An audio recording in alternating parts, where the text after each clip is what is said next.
want to point out that the sun shines down its power to all the world and makes the wind blow strong as it will. I want to hope gentle rains can fall upon the land, so lovely earth can stay lovely still.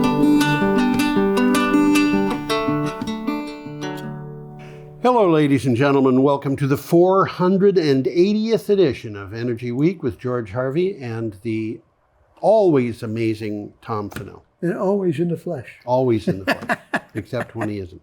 Nice picture of a train coming We've had virtual shows in which he was not in the flesh, he was at home. That's true. Absolutely. Okay, so these are, this show is based on my material that comes up at my blog on energy and climate change. The blog is geoharvey.com, geoharvey.com. You can go there and find the materials. We're going to be starting on the 7th of July. We will try to remind you of the dates as we go through here, so you can go to geoharvey.com, click on the date on the calendar, and find the post. But you can also go to a couple of things that are on the on the computer, or whatever. There's a link on the computer. There's links there, and there's a file there to the original article. Yeah, and you so can, like the first one, it came from CNN. So that's the right. link will take you right to that article. Absolutely. So you can read these. Incidentally, by the way, there's a lot of pictures in that article, but it's a very long article. Yeah.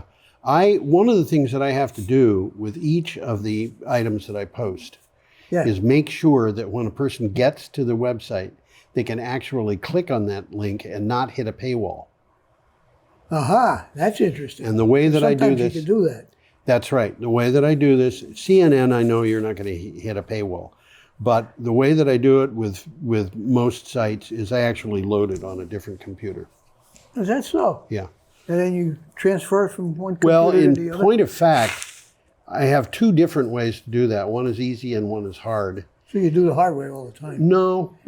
I usually do it the easy way, which is to load it on a different computer, but the different computer is a virtual computer. So it's actually on the same computer, but it's a different version of the same computer, and a lot of websites don't catch that. That's Every once in a while, I have somebody say, "Hey, wait a minute, what are you trying to pull off on me?" Well, anyway, you can go to those places. They're down that way, and one of them is a website that Tom and I use to prepare the show, and the other one is actually the actual website file. From CNN. There's a file you can download. Okay, that comes from the CNN website. That's right. Yeah, right. Okay, and we're on the same path. And so our first article here is from CNN. We've got a picture. We have a picture of a train. If I can get this picture. This is a high-speed train. It's an Italian Freccia-Russia high-speed train. Is it really? And these are in operation right now. Yeah, I know. The Europeans have got neat things that we don't have in the United States because we're backward. We got nothing like that. Nothing like that. So what do you got for a title for the article? Europe wants a high-speed rail network to replace airplanes. I think that's a good idea. Makes sense. A network of modern, super-fast, and comfortable trains could run between every major city in the European Union as a reliable, comfortable, and sustainable alternative to air travel. That was the vision outlined by rail industry leaders in Lyon as they were seeking big increases in the numbers of passengers. Well, there's some questions here. Yeah. Building across international borders creates obstacles. Do the socioeconomic benefits of high-speed links between the major cities overcome these? I think they do. Yeah. And the other one is only a massive expansion of the high-speed network can double by 2030 and triple by 2050. Is this realistic and affordable? Yes. And that's isn't answered yet. I want to mention that there was a time about almost 20 years ago when I was working in Washington, D.C. and living just across the river from Brattleboro in New Hampshire. And I commuted to Washington, D.C. Yeah, and the way that I do it is I'd go down spend a month, come back. To go down and come back, I always went by train, never went by plane. There was That's almost a better way to go. there's almost no advantage in going by plane. It saves I think it's a very little disadvantage time. because you got to wait in a terminal for the plane. Exactly. Sometimes you got to change. Yeah, exactly. You have to drive to Hartford, Yeah, which isn't too bad, but Yeah. you drive to Hartford and then you're going to stop in Atlanta. yeah. 90% chance you're going to stop in Atlanta. It's crazy. They Okay. say if you want to go to hell, you got to stop in Atlanta to change planes. Well, I'll remember that. Carbon Okay. emissions trading could be a key tool in funding the massive investment required. Yep. A Paris-Berlin flight generates 6 times the CO2 emissions of a similar train journey. Yeah, and it costs more. Flights of less than 600 miles create 28 million metric tons of CO2 every year. And what do you gain by a flight of less than 600 miles? I don't know. You know, in many cases, you're better off taking a train. You just mentioned with Washington, I would DC. go. I would go down to Washington if I left home at the same time and took a plane. I would arrive in Washington D.C. an hour, maybe 2 hours earlier. La-di-da. Yeah. So I'm getting to the hotel at 7 o'clock instead of 9 o'clock. And you can walk around in a train. There's a bar car. Absolutely. You know, It's got it beat. it's comfortable. Where a Yeah. plane Gotta is only comfortable if you're Well, let's move along to the surrounded by next one people who here. think they're better than everybody. Got a picture of Hinkley Point coming up. Yeah, we have a picture of Hinkley let's- Point. let's And this item show comes this from picture. Energy Voice. Well, Energy Point power station is in Somerset, West England, near Bristol. So if you know where Bristol is, you know where. That's Hinkley actually Point not far from where I lived in Devon. Well, Hinkley Point C Yeah. is right now a dream. They haven't built it yet. Yes, I This know. is an artist's impression. Yeah. But Hinkley Point B is in existence. Yes.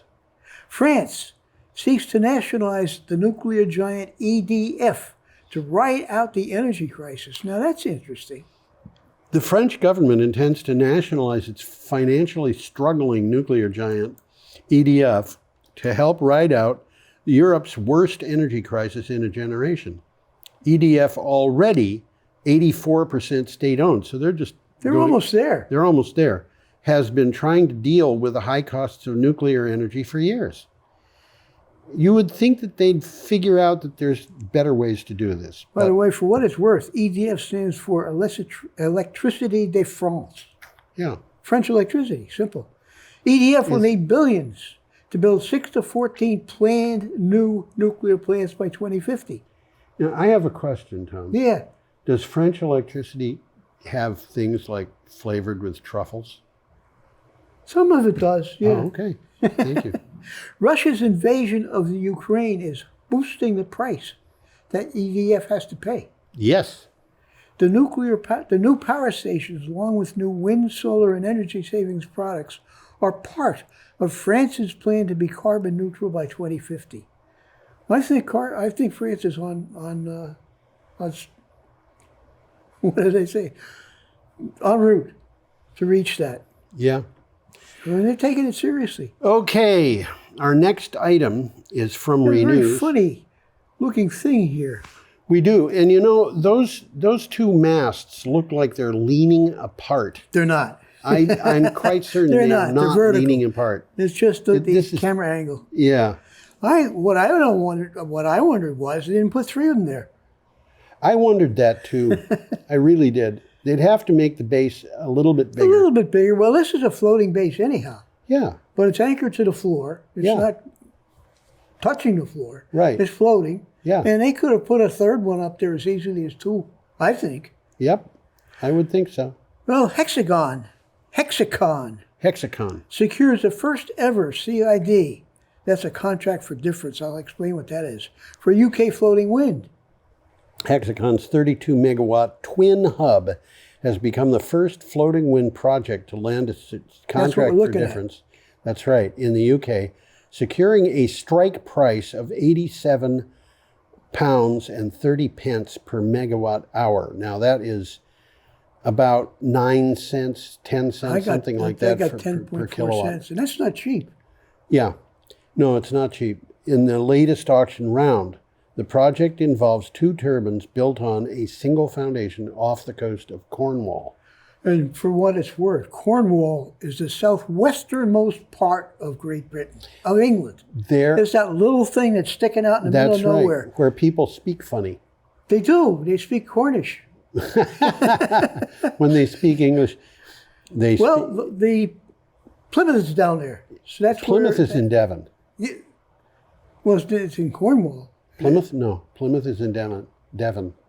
Well, Devon is in the southwestern part of England. Devon is the only county that borders on Cornwall. Okay, all right. Yeah. Oh, I'm not going to argue with that. You're right. And well, contracts for difference, which it's mentioned, is it guarantees fixed prices to sell electricity for 15 years. If the market price falls below, the government subsidizes the difference. Yes. If the market is higher, the companies pay the money back to the government. Right. So it's an interesting way of doing things. It makes it a fixed price. The contract means that the project will benefit from 15 years of revenue support once it's built. Okay. Let's move along. We're up to Friday the 8th of July. July, and we have a picture of a solar array. It looked like a solar array to me, and it's come up already. I think it How did is. that happen? Well, you know, I have a button here that I push. This is from Electrek. Wind and solar produce more electricity than nuclear for the first time in the U.S. Wind and solar are producing more electricity than nuclear. Now, that's significant. It is. In April, for the first time, wind and solar produced 17.96% of the U.S. electricity. They generated more electricity than the U.S. nuclear power plants. Renewable sources generated almost 30% of U.S. electricity, according to the Sunday campaign. Now, And it's getting bigger. Yep, wind and solar are only 2 of the various renewables. So they were almost 18%. The other 12%, the majority of it came from hydro. There's a certain amount. That's renewable because, that's considered renewable. And then there are a couple of other things that are renewable as well. Well, solar, which includes rooftop, saw a growth of 28.9%. Wind grew by 24%. Combined, solar and wind accounted for almost 17% of U.S. electrical generation. Right. So these guys are taking over. Yes, they are. And this is interesting. Generation by coal declined by 3.9%. Right. And generation by nuclear dropped by 1.8%. Yeah. So you can see where the future's leading. Joe Biden's war on coal is where this is going to be. Well, why should you have to pay for the fuel when you don't have to? You know, people were always talking about Obama's war on coal. If you look at what happened to the coal industry under George W. Bush, Barack Obama, Donald Trump, you see Barack Obama's the destruction that happened to the coal industry under Barack Obama was nowhere near as bad as it was under George W. Bush or Donald Trump. Now, that's interesting. It shouldn't be that way. Well, this is just what happened. And the point is, all these people who were talking about Obama's war on coal didn't realize there's a reason why the coal plants are shutting down. And it has nothing to do with politics. Well, it has everything to do with economics. It has to do with economics, yeah. And new coal plants, there hasn't been a new coal plant in the United States for years and years.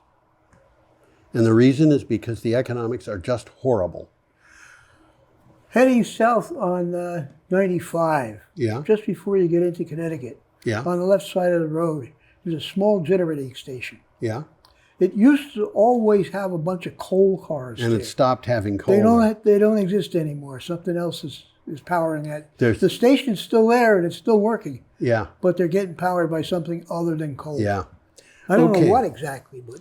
Okay. Well, let's see this picture that we got coming up here. We have a picture of a wind turbine and an article from the Guardian. Looks like a wind turbine to me. Yeah. And what does it say there? Renewables. Yeah. It's GE Renewables, I think. Wind turbine. Expect best pixels. Yep. It's from the Guardian. Yep. Price of offshore wind power falls to the cheapest level ever in the UK. All right. This is a different article about contract for difference, and it is not those two mast things on floating farm. No, it's not. This is a different one. This is just offshore wind. The price of offshore wind power in the UK has fallen to an all-time low, which could ease the pressure on future household energy bills. Offshore wind farm operators will sell power for as little as 37.35 pounds per megawatt hour. That's 4.5 cents. That's 4.5 cents per kilowatt hour. So that's getting there. That's a lot better than 10.8 or whatever which is the other one was. 5.8% below the lowest bid for the current auction of 2019. This Well, is these about offshore winds aren't always. As a matter of fact, most of the time they're not floating. yeah, they're floating. This is a new deal. They're anchored to the floor. Yeah, absolutely. New contracts should add about 7 gigawatts of renewable capacity to Britain's turbine fleet by 2026. That's Okay. coming right up. That is coming right up. The government hopes to have 50 gigawatts by 2030. That's Now, that's a lot. Yeah. UK ministers have been forced to ask coal-fired power plants to continue their operations through the winter Yes. for fear of blackouts caused by energy shortages. Right. Amazing. Amazing. Renewable energy, including wind power, is seen as central to Britain's goal of hitting net zero by 2050. Right. Okay? So renewable is the way to go. Okay, we have a picture of these things. How'd that get up there so soon? I pushed a button. This is from Renewable Energy Magazine, and that picture of wind turbines was taken by Jason Blackeye. Oh, I know him. And we have had pictures by him before. In fact, we may have had this picture before. Germany approves largest renewable expansion plan in history. In a bid Largest renewable energy expansion plan. in history. Wow. Yeah.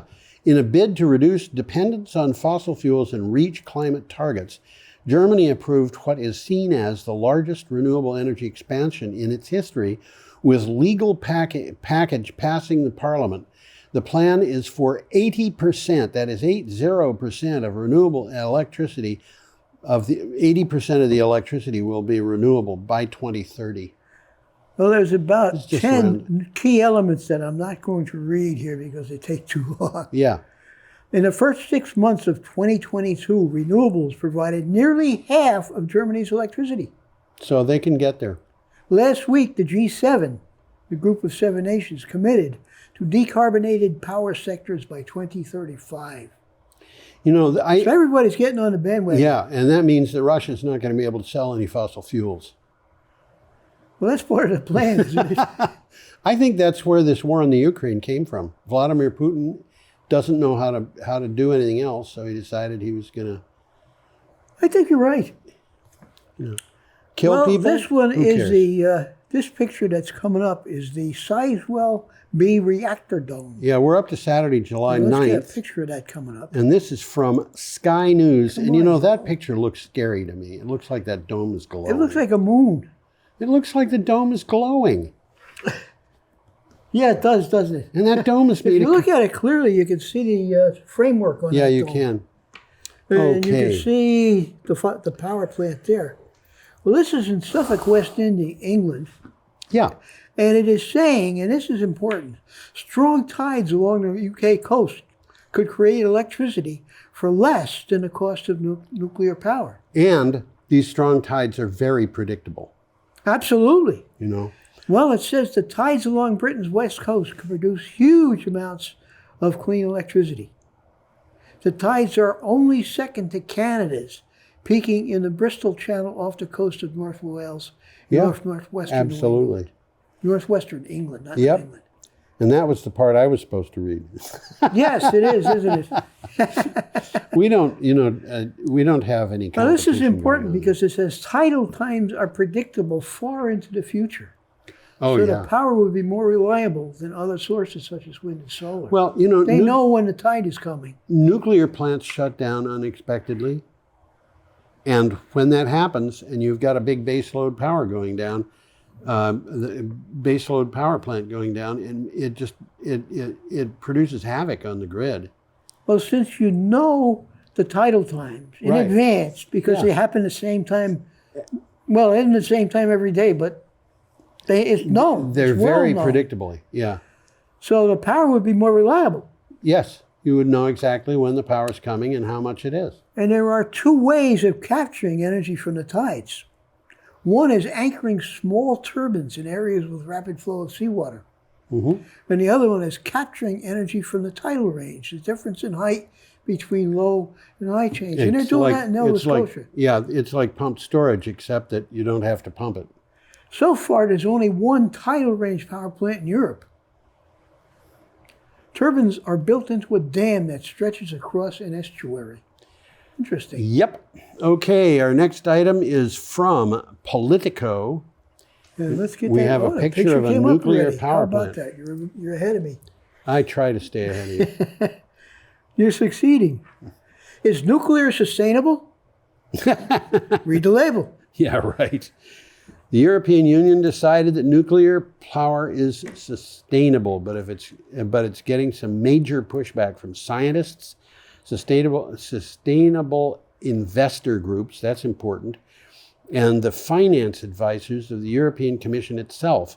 They argue the rules will divert money from truly green projects to prop up legacy industries and allow emissions to rise further.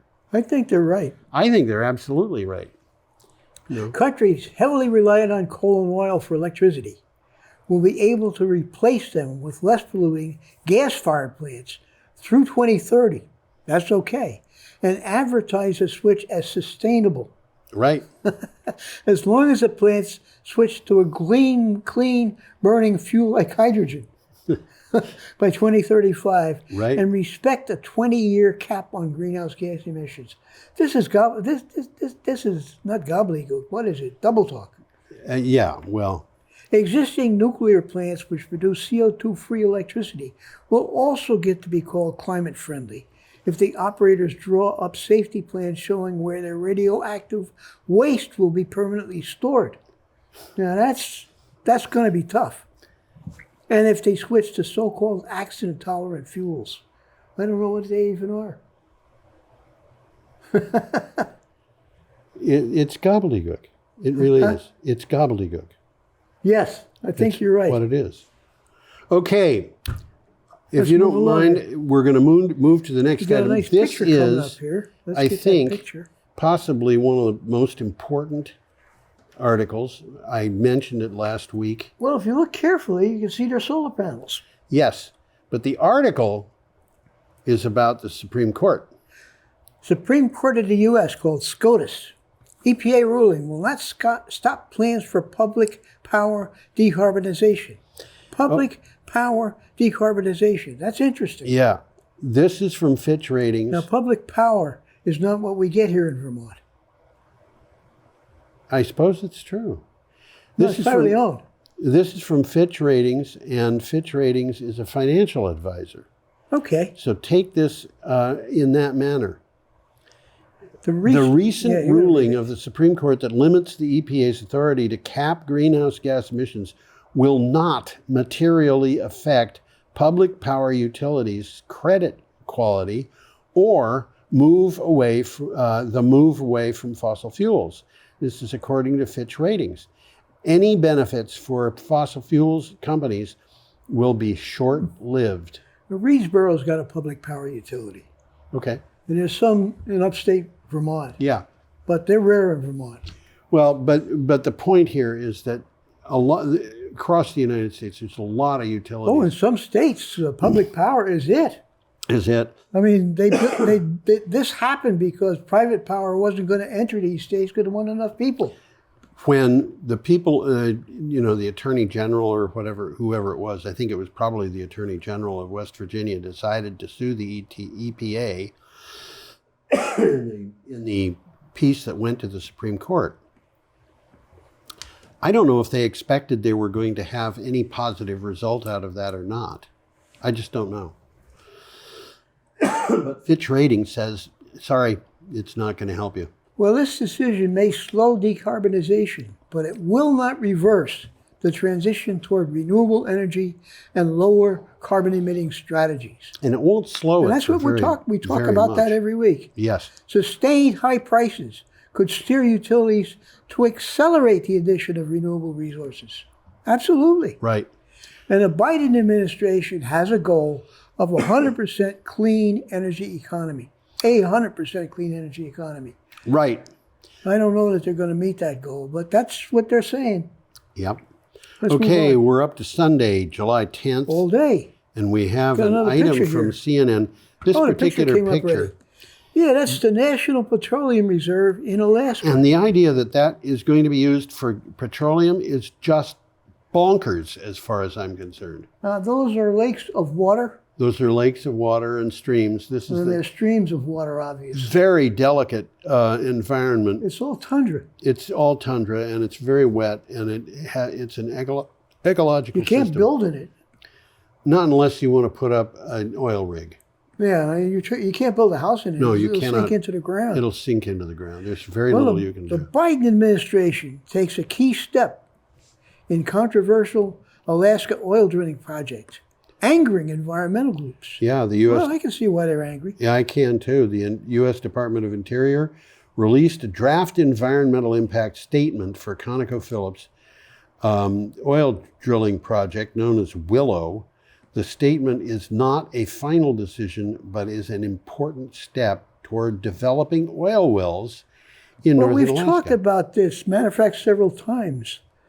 And this is just more of the same. Right now it says ConocoPhillips is proposing 5 drilling sites on federal land in Alaska's North Slope. Yeah, Okay? The project includes, and this is all they're putting up there, a processing facility, pipelines, roads, airstrip, gravel mine. This isn't just drilling holes. no, it's not just drilling holes. This is in a the ground. big industrial It process. is. Project would produce 630 million barrels of oil over a 30-year lifespan. Climate advocates say the project would release about 280 million metric tons of CO2.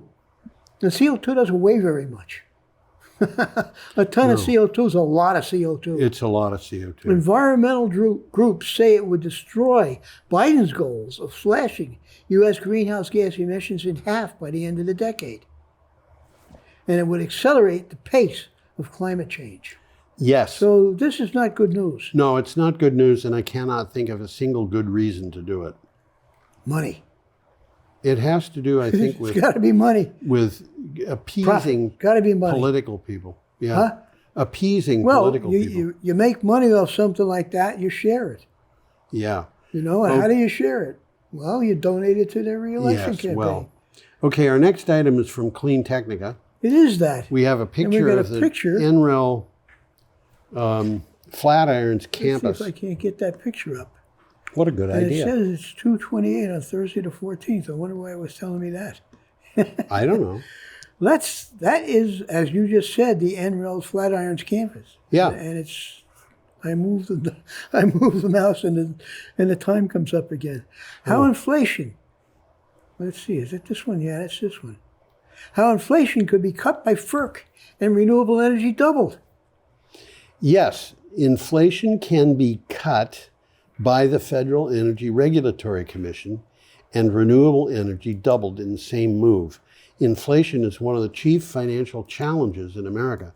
A solution lies in plain sight because technologies like wind and solar can help stabilize domestic energy prices and prevent future price spikes due to over-reliance on volatile international fuel markets. This is something that advocates of renewable energy don't really come up with very often, but the price of energy from solar and wind is very predictable.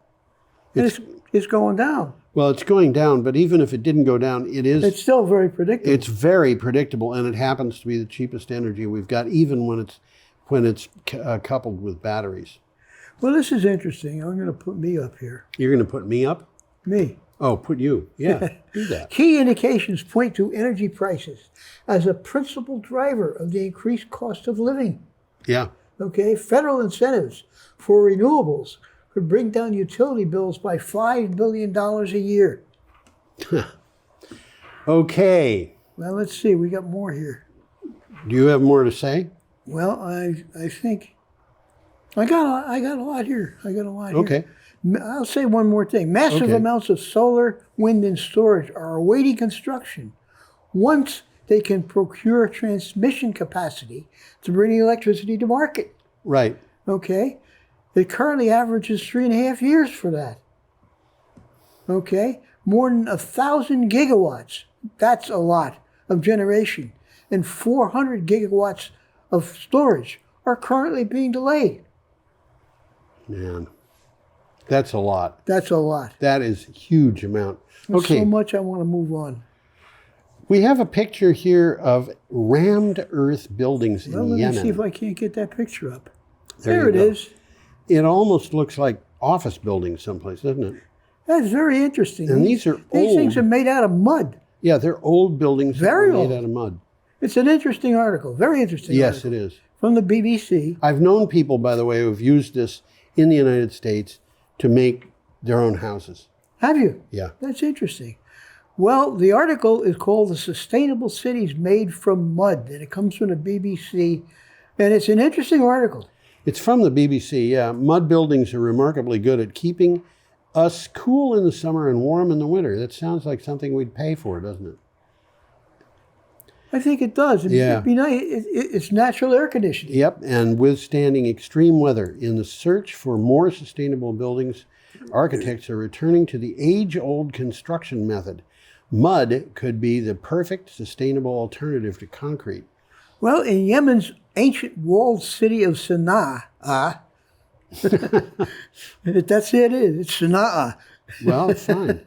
They're allowed to say that. Mud skyscrapers soar high into the sky. They're inhabited today as private residents. The structures are built entirely out of rammed earth and decorated with geometric patterns. The buildings blend into the mountains. I haven't been to Sana'a, so it must be kind of neat. It looks kind of neat. Construction with mud has a very low impact on the environment, and the material is fully recyclable. And if you compare it to concrete, It's less polluting. oh man, Much is less it ever? polluting. Is it ever? Okay, should we move on, or is there? Well, this is also interesting. Okay, You know, please go you ahead. don't need any tools to build with it. You just use your hands. Okay, These people are a century ahead of us by by being a century behind us. that's right. Our next item is from Renew Economy. Oh, here we and go. We have got a picture nuclear of power plant in power plant. France. That picture matches my shirt. Well, it's interesting because what you're looking at is not pollution, it's water vapor. Yeah, out of those guys, that's what it is. This is, as I said, from Renew. Well, it's a nuclear plant, so there aren't any smokestacks. Right. Slow, expensive, and no good for 1.5 degree target. CSIRO, I'll explain who they are, Please do. crushes coalition nuclear fantasy. Yep. Australia's leading scientific research organization, the CSIRO. What is that? The Commonwealth Scientific and Industrial Research Organization. Thank you very much. I didn't have it in front of me. Has delivered a damning blow against the renewed push by the Federal Coalition for Nuclear Power, saying it is expensive and too slow for significant contribution to any serious climate target. Well, they rank nuclear as the most expensive of the existing technologies. They're not the only one ranking it that And way. at least double or up to 5 times the cost of what they call firmed wind and solar, 5 which times. includes solar and transmission costs. Yes. And it's solar and batteries, or wind and batteries, Yep. or solar plus wind plus Wind, batteries. solar, and storage is clearly the cheapest option. Yep. If companies are serious about achieving a target below 2C, nuclear is simply too slow to play a significant role. It's crazy how expensive in terms of time. And that's nuclear And money. or nuclear, it doesn't matter. I think they both have the same problems. Jimmy Carter said nuclear. And I know he did. He think- was a nuclear engineer. I think we should take it for granted that he knows what he's talking about. Okay, we're going And George to Bush said nuclear too. who? George Bush. Well, that Second. isn't. But that doesn't excuse anything. No. We got a nice picture coming up of the Gobi Desert This is the Gobi Desert in Inner Mongolia, as opposed to Outer Mongolia. And if you saw the two of them, you'd wonder what the difference is. It came from the South China Morning Post, if you want to believe that. Yes, it did. China's wind farms have a role in its renewable energy future. Can they also ease the effects of dust storms? Now, That's an interesting question. Yeah.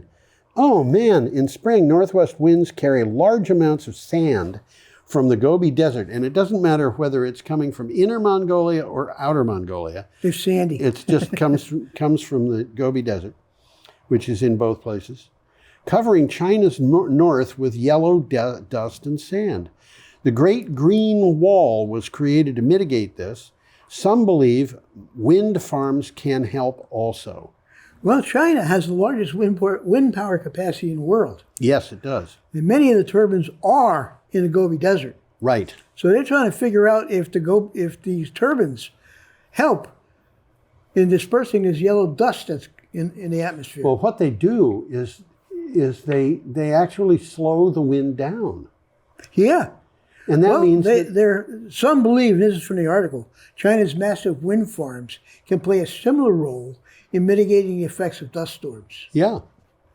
And by the way, they haven't figured the answer to that, but there are studies that say that offshore wind farms reduce the speed of the winds in hurricanes. Well, this is from the article. Researchers found that during a wind tunnel experiment, a turbine could cause more than 50% of the dust and sand in the air nearby to sink and stay on the ground.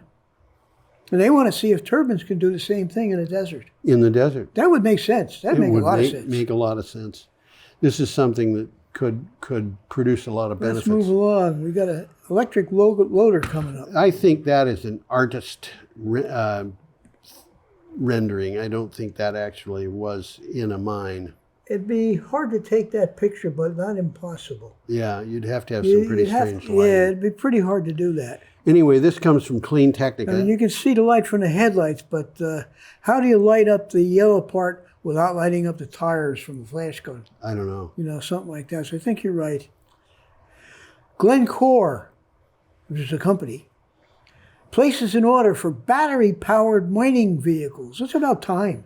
I think so. Glencore is one of the world's largest mining and raw materials companies. Its Sudbury Integrated Nickel Operations Division recently placed an order with Sweden's Epiroc for a full fleet of battery electric mining equipment to use at the Onaping Depth Project in Ontario. Well, typically in underground mines, and this goes back a long time, transportation of the stuff you're mining occurs in these little flat cars that are only about 2 feet high. Yeah. That have cables on them. Yeah. And reels, and they reel and unreel the cable, and the cable gets tangled, and if they can get rid of that cable and get rid of the exhaust, they're way ahead of the game. Yeah. Exhaust in confined spaces is always a problem. Oh, it's always bad. It's bad. Well, this nickel and copper mine is expected to start production in 2024, so it's coming right up. Right. The new mine is in response to the loss of nickel from Ukraine as a result of Russia's assault on that country. This is so crazy. It is very nuts. Mining machinery has traditionally been powered by diesel. Yes. Well, it's been powered by electric too, as I already said. Yes, it's been powered by electric. With cables. Yeah, with cables. Battery electric machines are becoming more common because they eliminate emissions during operation. Yep. Decreasing the need for ventilation and cooling. Right. It makes sense. It sure does. Puts me in mind of visiting the Museum of Science and Industry in Chicago, Illinois when I was a little kid. I have never been there. Well, they have a mine. Do they really? You actually go down into a mine. You can go down into a mine which they carefully constructed to look like a coal mine. Looks like a real mine, yep. And it has they're real not mining equipment. anything. No, they're not mining anything. Okay. We are up to Tuesday, July 12th, and we have all day. A picture of a picture here cooling towers of a nuclear plant. And we see three cooling towers. We have 3 cooling towers, but you know, I can see a chimney there. I don't think that's actually a nuclear plant. I can see that chimney too. You're And absolutely it looks right. like there's smoke It coming out looks of like it. there's something coming out of that. I think that's a coal burning Yeah. power plant. Anyway, this is from the National Catholic Reporter. Well, who else would say Catholic groups oppose the EU vote to designate gas and nuclear energy as green? Yeah? Why is it that the business of Catholic groups? What isn't the business? Catholic organizations in Europe denounced a move by the European Union lawmakers to designate gas and nuclear as, quote, green, end quote, options for sustainable investing as part of the 27-nation bloc's efforts to combat climate change. I agree with them. Absolutely. What's going on here, guys? Well, they're taking the position that something immoral is going on, I think. Well, the European Parliament gave the green light to the green tag for nuclear and gas. Thus, certain gas and nuclear activities are set to be included in a list of sustainable economic activities. I don't think this is sustainable. Oh, no. Nuclear, sustainable? Yeah, let's store some waste for... The inclusion of nuclear and gas activities is time limited, and projects would be required to meet specific conditions, including that the new gas-fired plants will replace existing coal-fired facilities and make a full switch to renewables by 2035. I don't know. Well, I can see how they argued that, but... I can see where it came from. That's a sweetener, I think. Yes. The vote came as Europe faces energy uncertainty, as it has sought to end its dependence on Russian oil and gas in response to Russia's invasion of the Ukraine. Yep. Well, environmental groups in Europe blasted this green classification, calling it a blow to the EU's credibility on climate action, Well, I'd have to saying say it amounts to greenwashing. Yeah, I would have to say it's a blow to their credibility. I think I agree You're with you. calling natural gas green? I'm sorry. It isn't. No. It isn't. And I can understand how a person like Michael Mann would want, who's an important scientist, would say that we need nuclear power. I happen to disagree with him. I don't think that we need any nuclear facilities at all. Well, we have to solve some of the problems with nuclear facilities before we really get into it. Like, where do you put the waste? We just talked about what was the organization that was talking about this? We just had it up. I don't know. We talked about it just a minute ago. CSIRO was one of them. Oh, okay. And they're just saying it's too expensive, it's too slow, nothing in it works. So, isn't that enough? Yeah, I think that's enough. Okay. Well, high-tech hard sails transform old cargo ships. Let's get a picture of that up. Oh, yeah. Let's do that. Whoops. Whoop, what happened? There pushed the button twice. Those are hard sails. They're not the tubular sails we talked about. No, they're not. These things. I'll mention that. Yeah. And I do not understand the shape of that ship. Understand what? The shape of the ship. It looks like it's 6 feet across and bent. I think that's just a picture. I think it is. High-tech hard sails transform old cargo ships into racing yachts. And those sails are not spherical. No, they're not tubular. These are actually more like the sails that more are like used. more like regular They're more sails. like regular sails. I think they're U-shaped. Yeah, sort of. U-shaped. They're shaped like the wing of a bird There's something to like some that. extent. Well, high-tech hard sails transform old cargo ships into racing yachts. Wind power is making a comeback on the high seas, and the global shipping industry is beginning to be drawn in to be down for it. Rigid sails on cargo ships are still in a tryout phase, but that could change as Russia continues to pinch the global fuel supply and climate goals kick in. And this Burge bulk that you see in the picture has committed to be carbon neutral by 2025. Their fleet of 80 cargo ships is pint-sized compared to Maersk. Oh, yeah. And its industry giants, which house more than 700 vessels. Yeah, but Maersk is doing stuff. Yeah, exactly. Still, the Burge stable does include some of the biggest cargo ships roaming the seas today. Yeah, this is big, actually. One of the things that we have to recognize is that if you're shipping something by ship across the Atlantic Ocean, a difference of a day or two in the timing is not really going to matter much. Not very much at all. Okay, we have an item. This is about Texas. And this is from CNN. Yeah, we got a Texas sunrise, don't we? That's what it let's says. take a look at what it looks like. Come on, I'm supposed to. I clicked it. Oh, there it is. And that is the sun. Looks like the moon. It looks like the moon, doesn't it? Extreme temperatures will challenge the Texas power grid this week. That is this week. That's last week. Well, this story came up on Tuesday. Okay, so it is this week that we're talking about. Summer is always hot in Texas, but this one is hotter than hot. It's a record-breaking, sizzling hot, sweaty summer. The high temperature in Dallas has topped 70 degrees every day since the 3rd of July. And the heat is continuing. The electric grid is being challenged. Now, this is the part I told you about. I didn't get a chance to edit my notes for this. Okay. So I've got like 2 pages of notes. That's okay. Well, it's hard for me to tell which ones are important because they're all run together. So, well, you can tell me whatever you have in your mind.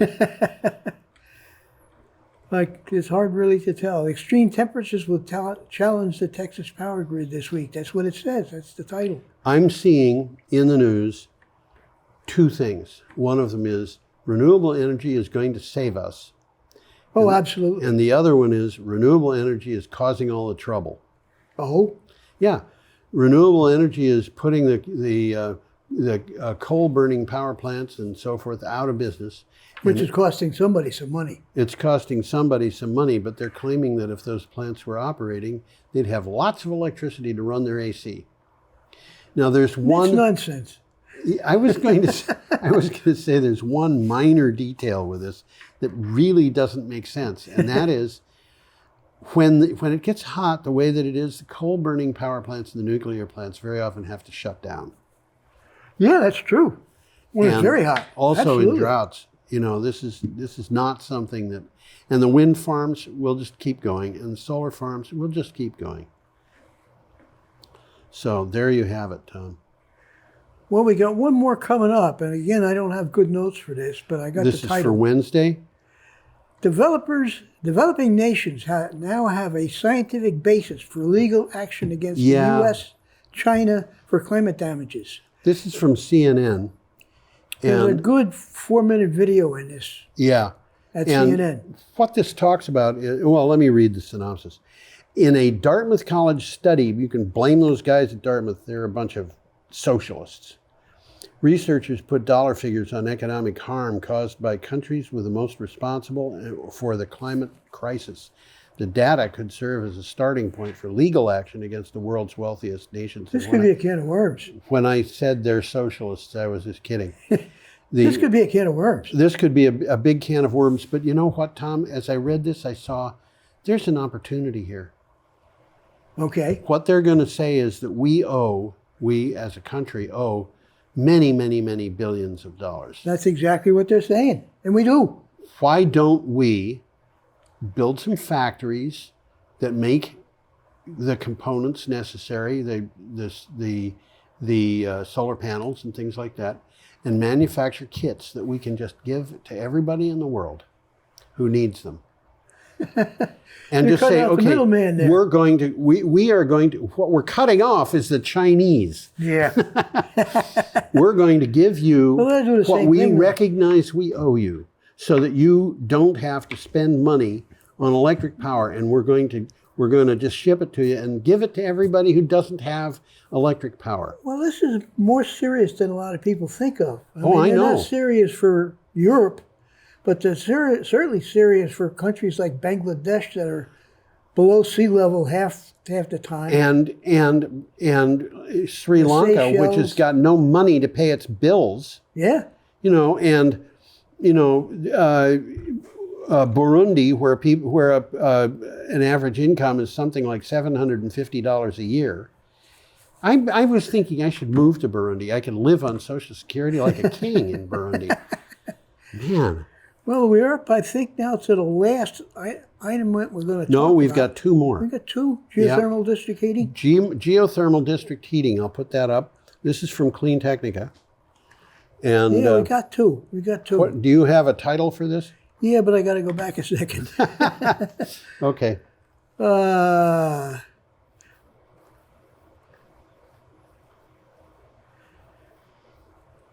Funding notice. Community geothermal heating and cooling design and deployment. Okay, this is a funding notice looking for funding, offering funding. They're offering funding for all of those things that people may be looking for. The U.S. Department of Energy announced a funding opportunity for community geothermal heating and cooling design and deployment. It will award some funding for projects to help communities design and deploy geothermal district heating and cooling systems. And if you look at the picture, can you get the picture up, Tom? I should be able to. Should be able to. If I push this button, it should come up. There you go. Amazing. This is a picture of a geothermal district heating and cooling project, and you can see there are loops in this project that go to every business, every building, every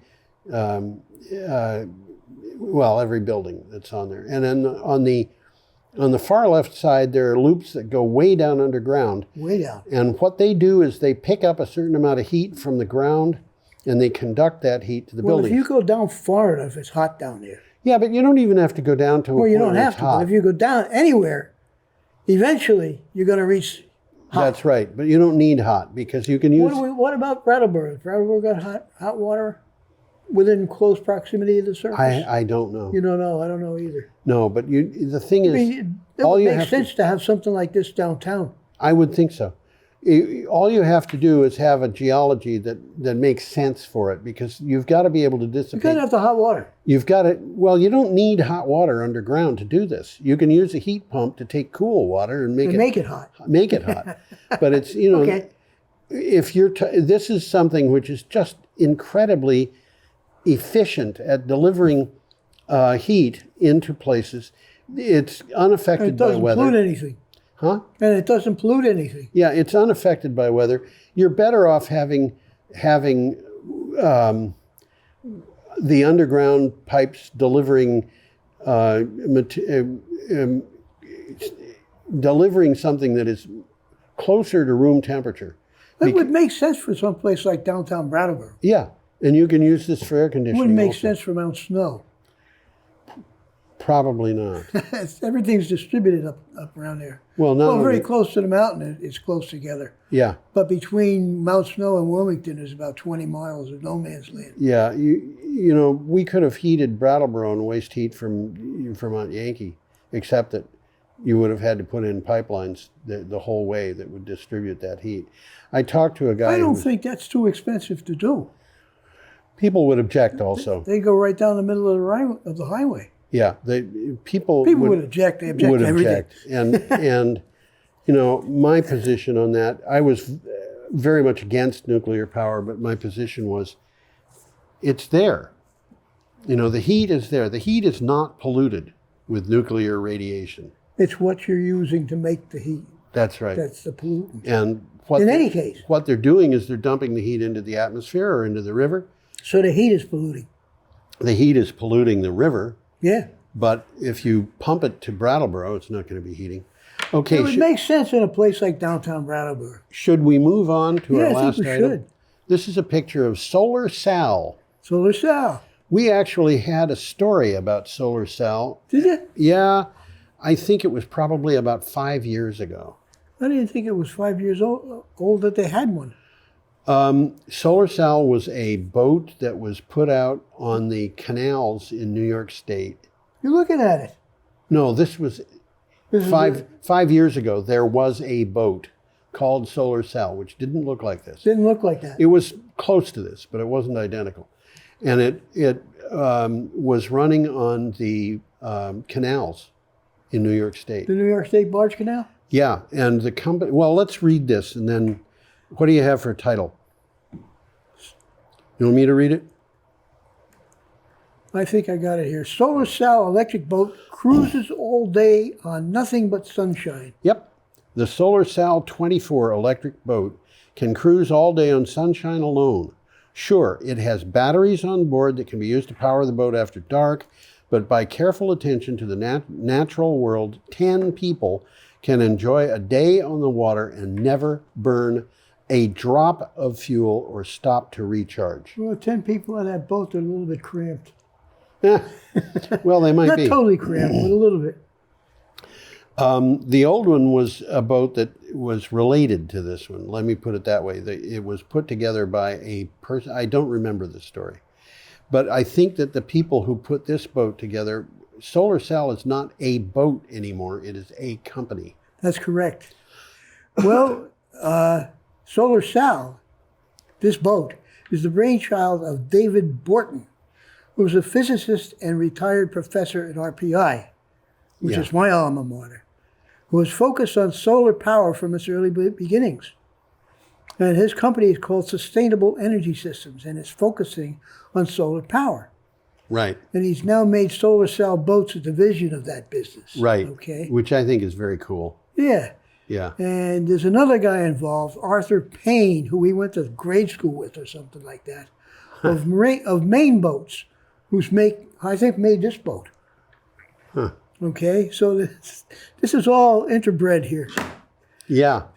And these boats, as this thing says, you could just operate one of these things. If you're not gonna try to push its limits, you're going to be able to have fun on the river or on a lake or whatever. It's not going to go fast, but it'll cruise all day long. Yeah. You can go out in a lake like Lake George and just cruise all day long because this lake is big enough. Yeah. And you could use that on the Connecticut River. And you can use it on the Connecticut River. Absolutely. Yeah. Well, the boat is powered by a 3 kilowatt, which is 4 horsepower, electric motor. Yep. Which also supplied to 4 lithium-ion batteries with a total capacity of 14 kilowatt hours. That's not a lot. It's not a lot, but you've got solar panels on the roof on this thing, so you don't need a lot. Well, the key to the electric boat is the canopy. Yeah. That provides space for 4 solar panels with a capacity of 350 watts each. Yes. So there's 1,400 watts up in the canopy all the time. Yes. Okay? That's enough to cruise all day at 5 knots without ever tapping the energy in the batteries. And I got to tell you, 5 knots is faster than you can go in a canoe all day. Is it really? I'm pretty sure it is. I get fooled about knots because I know they're not the same thing as miles per hour. They're big. They're bigger, nautical mile is bigger, as you know. So a knot is a nautical mile per hour. Nautical mile per hour. A mile, 1 mile per hour is 5,280 feet per hour. Well, you want to chip in and get one of these things because the list price is only $124,500. I was thinking of getting 3 of them and loaning them to my friends. I'd have friends if I had 3 of those.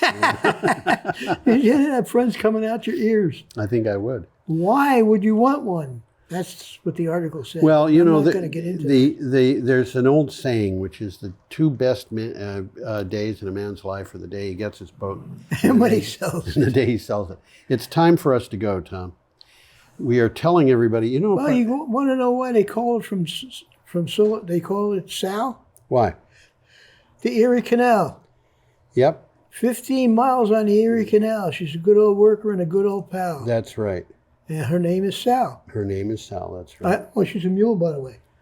Yes. I've got a mule and her name is Sal. 15 miles on the Erie Canal. That's right. I know that song. I used to sing it when I was a little kid. Well, that's the end of it, I think. It is, and we're telling everybody to have a powerfully uplifting week. Well, I lost that completely just a few seconds ago. Okay. You want to put us up and we'll wave goodbye. Let's see if I can't put us up here. Y'all come back, you hear? There we go. Did I do that right? Yeah, you got it. You almost got it.